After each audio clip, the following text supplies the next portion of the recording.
A full, uncensored version of this video is available on our website Armchair History for free using the code FREEHOLIDAY for 100% off of your first month. It is April 1945. Old men hunker down behind makeshift barricades in the streets of besieged Berlin. Besides them, teenage boys clutch rifles and Panzerfausts.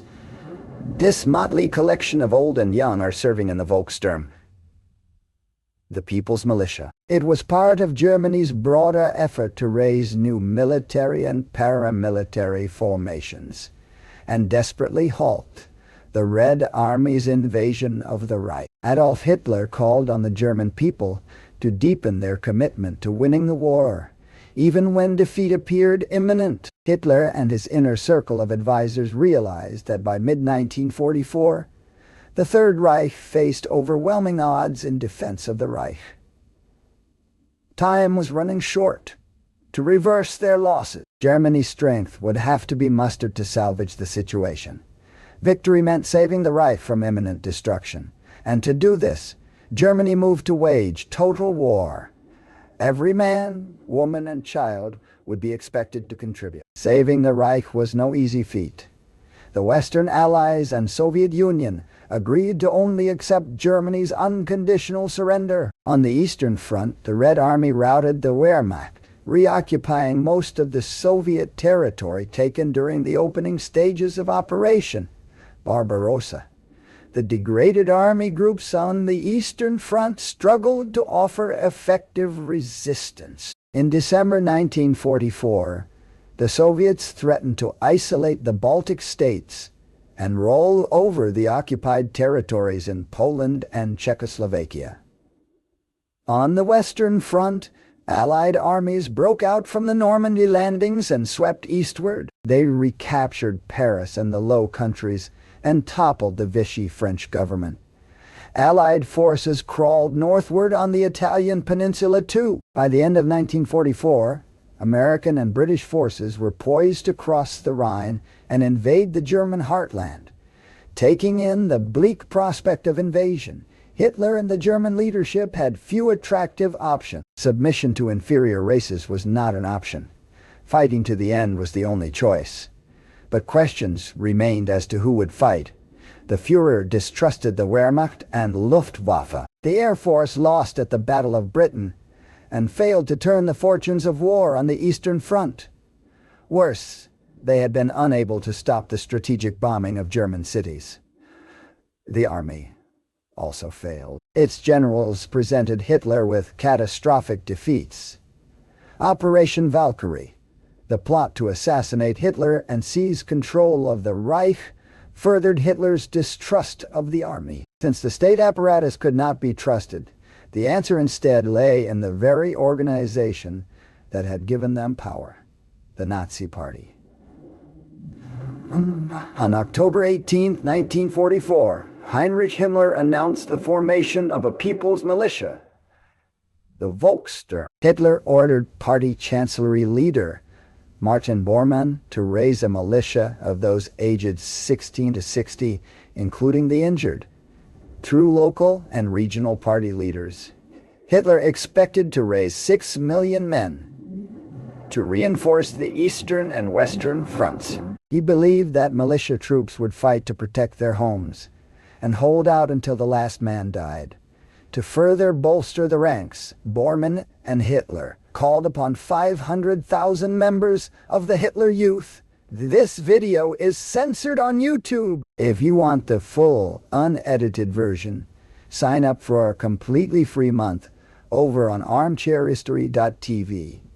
Using code FREEHOLIDAY, there are also several other uncensored videos on our platform, like our videos on Israel-Hamas and the Yugoslav wars. We have plenty of fully exclusive videos, like the series we're building covering the 7 Years' War, or our documentary on ISIS, and even a monthly podcast series where I answer all of your questions. There's also great guest creators featured on TV who make content every week, like The Front, who made a video on Kurt Gerstein, an SS officer who tried to expose the Holocaust and history, with Hilbert, who covered the brutal Japanese conquest of Burma.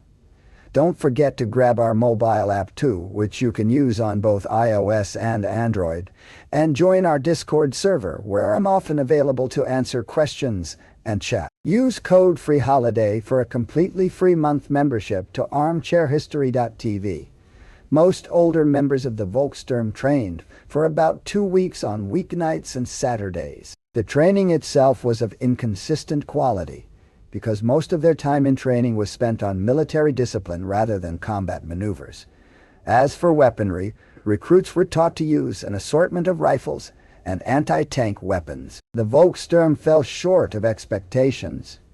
While the image of 6 million men under arms was undoubtedly impressive, it was never a reality. Some Germans evaded conscription, and a few party bosses who had no stomach for fighting shirked in their duties to assemble or lead militia recruits. The Volkssturm personnel that did fight often did so without sufficient weapons or supplies, and the Wehrmacht prioritized giving arms and ammunition to frontline army units, not the militia. In practice, the militia fell under the command of the Wehrmacht, not the party. The army had the weapons, supplies, and expertise that the Nazi Party lacked. With army leadership, they fought as infantry formations and proved combat effective. Despite the army's support, the Volkssturm struggled to hold back the tide of Allied forces from both the east and west. It is estimated that parts of the Volkssturm sustained 70–80% casualties. Outside the army's command, Volkssturm formations often broke when Allied armies pressured them. Many of the men and boys just wanted to go home.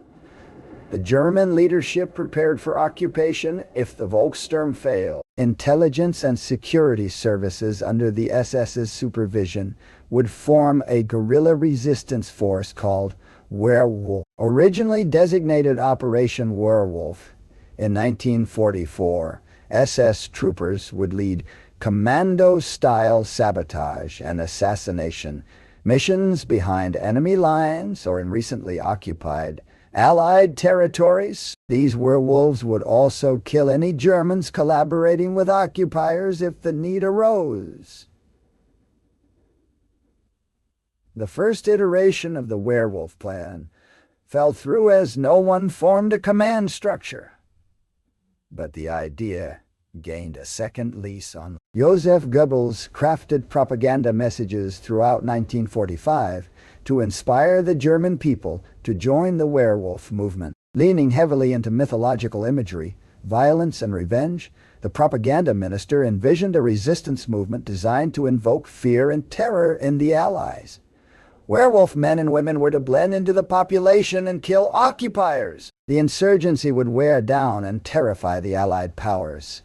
With an Allied retreat, the werewolf groups would restore the German Reich. While the Allies certainly believed that the movement might represent a real threat and were on the lookout for any potential insurgency, the werewolf movement never panned out. Aside from occasional potshots at occupying troops or the murder of German collaborators, no mass underground resistance fought the occupation.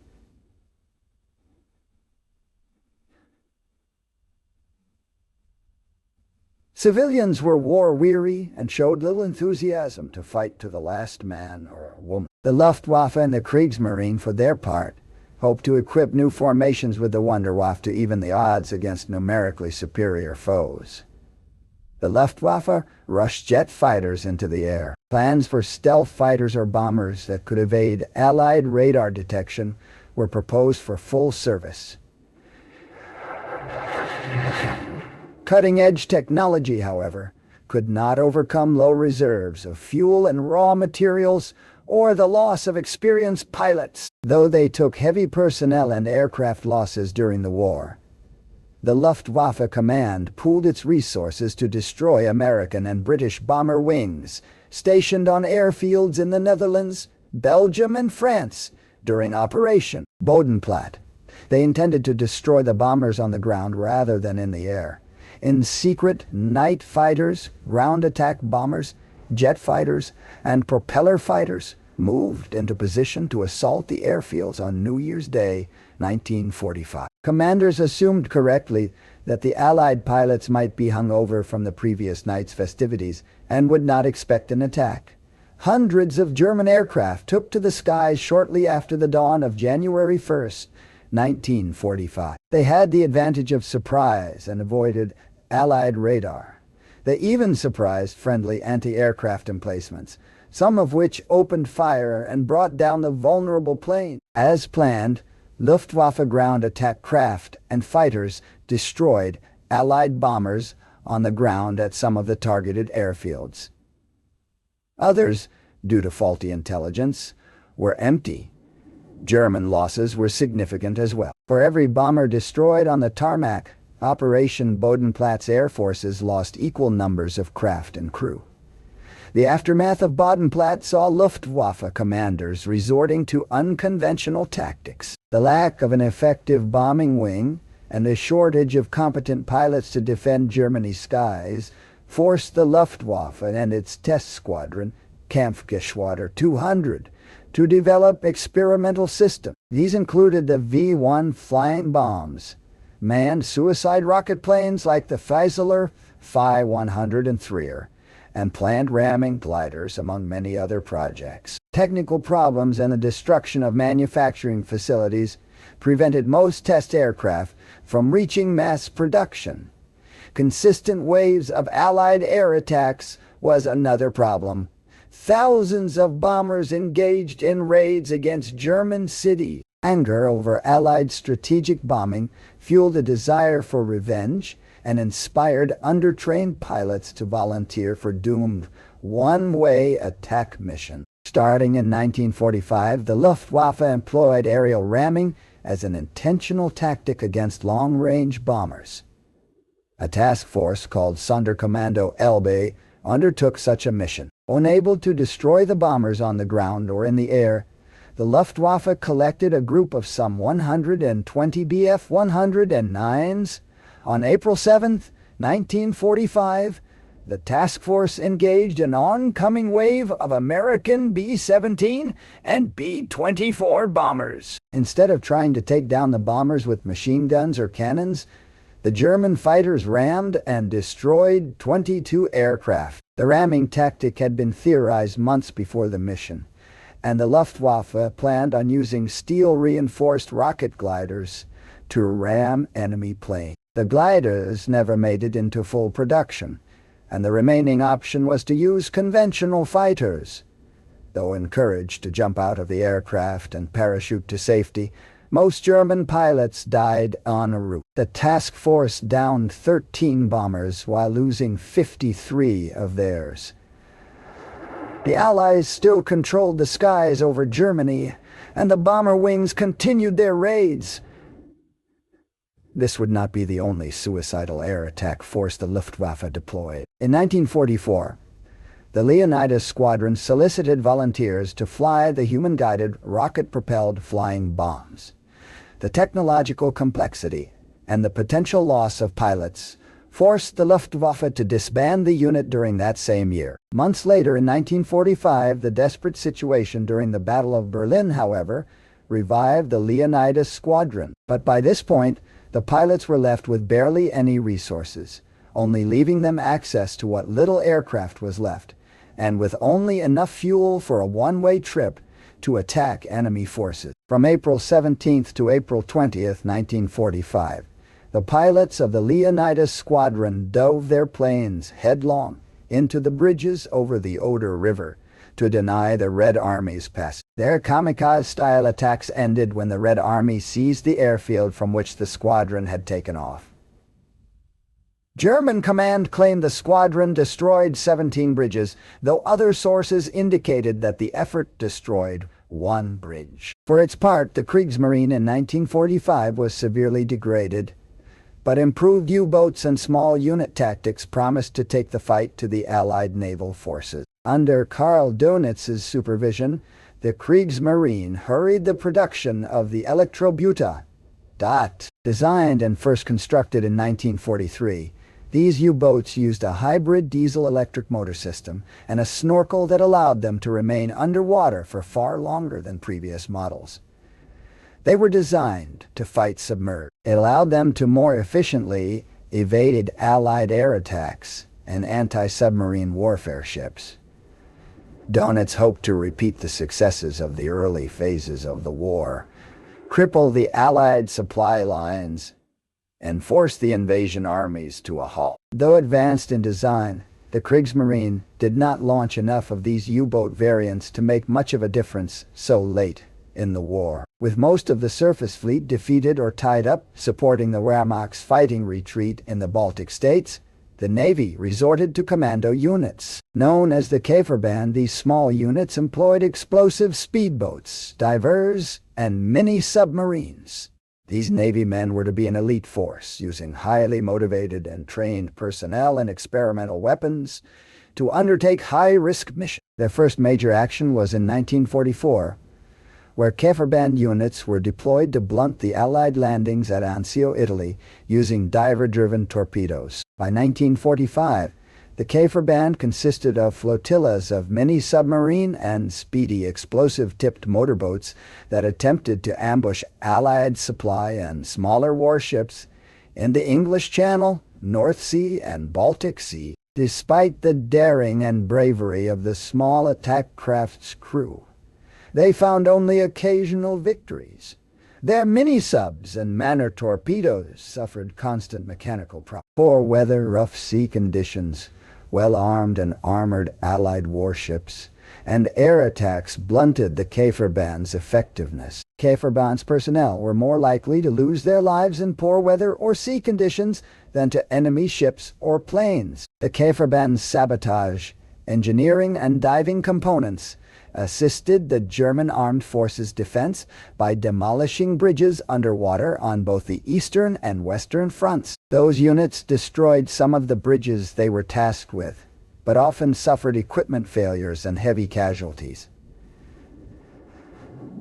Their efforts, though brave, did little to stop the Allied army's invasion into the Reich. Germany's last-ditch units at times demonstrated the commitment and ingenuity of its armed forces.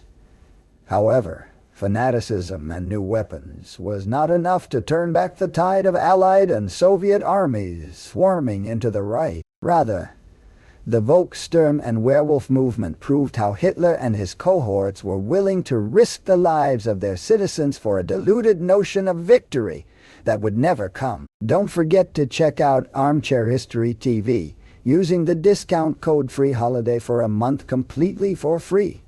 We have hundreds of videos on our platform, and new content comes out every single week.